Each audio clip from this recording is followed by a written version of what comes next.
Hello everyone, this is Zooc, and today I'm going to be doing a Zerg Queen as requested by numerous people. I was hoping after my video a while ago where I said I don't care what you ask for that people would stop, but apparently they didn't. So anyway, I hope for you that were spamming me with draw a queen, this will be sufficient. I'm just doing my initial sketch. The reason I put out a video this early, because I usually would have done it the day after this one or tomorrow night, is because I had internet problems and I had nothing to do. I couldn't play anything and I couldn't watch anything, so I just put on some Sabaton and started drawing this just to make time pass faster.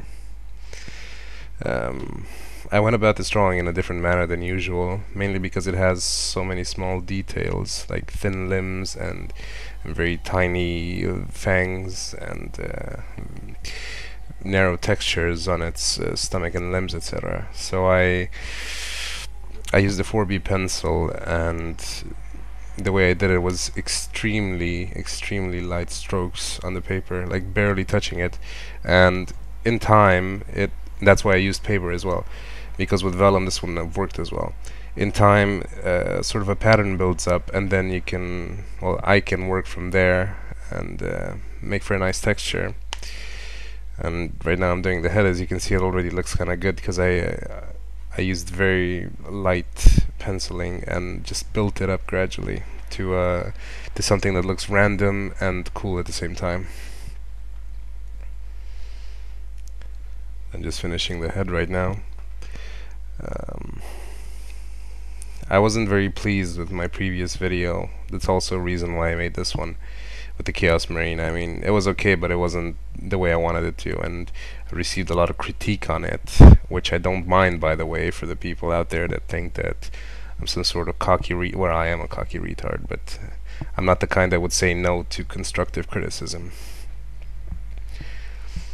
Maybe not from that Corvin idiot that was insulting everyone else that posted anything nice about the video. That kind of shit I don't put up with, but anything constructive, I'm all for it. So I'm just drawing the little tusks in the head now. The head is very simple, as it sort of resembles a Protoss head, like narrow chin, no mouth, tiny eyes, very high up. And as you can see there, the limbs are extremely thin. The queen isn't a very bulky creature like most Zerg units are. It doesn't have a lot of like large body parts, except maybe the two arms or whatever the hell they are on its back, and that's about it, really. But I like my new technique because it made it very easy to see patterns and textures early on, instead of, you know, when you draw a thick line and it just so happens that you mess up and then you have to erase it and it still shows. And doing it very light, at least, is a way to be sure that you'll get it right from the get-go.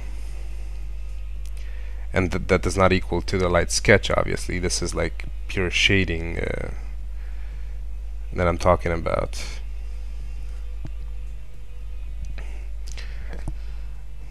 You have to pardon my voice. I still have a cold and I've been smoking a lot since there was nothing to do. No movies, no games, no porn, no anything.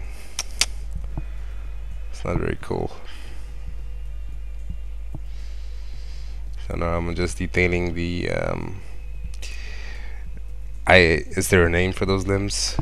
I guess talons on its stomach, and there's my head in the way because I placed my camera very lower than usual, so you guys could see the small details.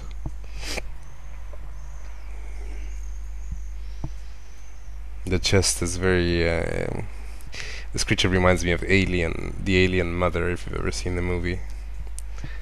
It's very armored, naturally armored sort of, but it has something, you know, slightly feminine to it. Like, it looks horrible, it looks monstrous, but it's still, you know, it's supposed to give the idea of a female creature, and it does very well. It's very delicate, if you can call it that, which I can. At the end, I'm gonna do something that I haven't really done before, but I actually outlined the drawing with a 0.1 Copic pen, because the problem I have with drawing these type of drawings is that they're very detailed, and at the end, as I've previously mentioned, it's very hard to see definition on limbs, since I use heavy shading. Like, there are some people's styles that are very light on shading. They use cross-hatching more than actual shading, but I don't like cross-hatching, so I like things to look nice and smooth. But still, usually at the end, it's the problem I have is that, for example, you know, if you can see the right hand or her left hand and your right, that's very hard to spot once I start detailing the body and the thing that's behind it, because, you know, there's only so thick of a line that you can do with a pencil. So I tried to outline it with a 0.1 pen, and I'm not sure if that turned out as well as I had planned. We'll see. I'm just I'm casting the cast shadow from the head. It's important to remember these as you go along. If you draw, like, think where the light is coming from and try to imagine what the shadow of the object would look like cast on the object behind it, because usually when I leave these as last touch-ups, I forget about them, and it's important that you don't, because it'll look like the creature doesn't have a light source. It's just floating in empty space. So at least with cast shadows, first off, you can be lazy and cover a lot of ground that you would otherwise have to detail, and secondly, it gives it a sense of realism, which is very important. So the queen was surprisingly easy to draw. I thought it would be way harder, but there's nothing much to it. It's just its limbs that are all sort of the same texture, has those little decorative and I suppose protective plates on its joints. And then the thing I found most fun to draw was the little membrane between the legs. I went crazy there with the blending stump, as you'll see in a minute. And I made a few improvs as usual, of course. And yeah, the two limbs on its back are the same as the legs, and the hardest thing I think would be the actual body, because it has well, the torso, since it has it's sort of a grooved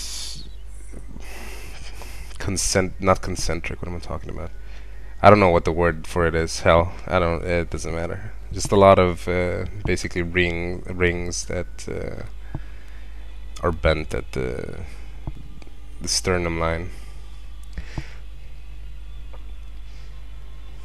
So now I made a little impression with the blending stump like I did on the Overlord, and then I went in with the pencil, accentuated it, and then erased with my pen eraser like the spots where the membrane would meet the limbs and the body, just to give it a sense of, like, to make it look like it's stretching, and it looks kind of neat, I think. Also, I'm erasing the highlights for where the legs meet the body, because I didn't want a harsh transition. Like, the legs can't just go into the body; they have to transition, and to portray that easily, a highlight is always a good choice, fading off into the actual body. So I'm just finishing it up now. It was extremely easy. It's nothing much to talk about, really. Just kind of doing the same thing over and over. But yeah, you'll see in a minute when I pull out my Copic and start going nuts with it. Just adding a lot of little holes and grooves and bumps. As usual with Zerg creatures, they have a lot of scratches and cracks in their armor. You know, for a queen being such a heavily armored and aggressive creature, I would have to say, like, it has a lot of weapons at its disposal. It's mighty helpless in game when you think about it. Like 3-4 Zerglings can finish it off. Should be a stronger unit looking at it, but looks can be deceiving, as you well know. Oh, one thing that's really major that I don't think I've mentioned before: if you're drawing with a pencil like mine, like a wood encased pencil, always keep it sharp. Like, keep it needle sharp. It makes so much of a difference. Like, whenever I'm drawing with the same pencil and it runs out, or it gets dull, it immediately starts sucking. It's like, as soon as I sharpen it, things just seem to be turning out better for me. So, very important to always keep it sharp. And that's why if you draw a lot, you'll go through a lot of pencils really fast. Because I sharpen it like 7-8 times per drawing. And this drawing took like, I think, 3.5 hours in total, because I just spent a lot of time doing the very light shading, the gradual shading, and that takes a while till it builds up. And of course you can't see it here, but it does. Now I'm just outlining it with I try to be as light as possible with the Copic, but I'm not sure if it was such a good idea. At a distance it looks okay, but up close it kinda, the pure black outline kind of overpowers the shades and the transitions. It looks like a cutout. But anyway, I hope you enjoyed the video, and I hope you'll stop spamming my inbox with Draw Queen, please. I'll see you next time.